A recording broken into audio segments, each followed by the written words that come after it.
ស្ដីអ្នកនរគ្នាស្វាគមន៍មកកាន់វីដេអូថ្មីបាទថ្ងៃនេះខ្ញុំមានជាមួយនឹង ROG Strix G18 អានេះអាចថា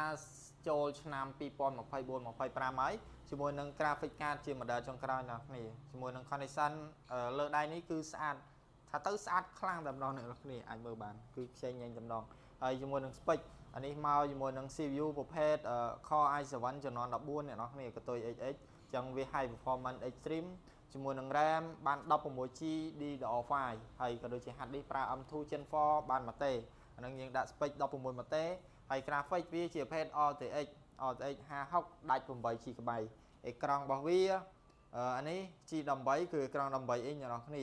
អេក្រង់វាបាន 2.5K resolution 2.5K refresh rate វាបានរហូតដល់ 240Hz អញ្ចឹងសម្រាប់បងដែរ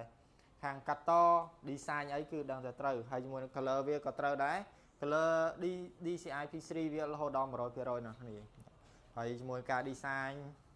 អានេះអត់ចោលទេជាមួយនឹង ROG Strix ភ្លើងអាចដូរបានមានខាងក្រោមខាងក្រោយនេះហើយជាមួយនឹង port នេះអ្នកគ្នា port វាយើងអាចមើលបាននេះ port នេះមកជាមួយនឹងឆាំងសាកស៊េរីថ្មីអ្នកនរគ្នានេះឆាំងសាករបស់ ROG Strix ស៊េរីថ្មីរឿងជ្រុងចុងចាឯងមានដូច RJ45 ហើយ HDMI ហើយសម្រាប់ HDMI នេះមកជាមួយនឹង HDMI ស៊េរីថ្មីដែរគឺ 2.1 អញ្ចឹងវាអាច support ដល់ 8K អីដែរហើយជាមួយនឹង Thunderbolt C Thunderbolt ដូច USB-C មក port ដែរហើយដោយកាសក៏មានអានេះមានដោយ USB 3 ចុចដែរ USB 3 ចុចរហូតដល់ 2 port ជាមួយនឹង Airflow វាក៏ល្អដែរណាខាងក្រោមចូលទៅចេញខាងក្រោយអញ្ចឹងជាមួយតម្លៃ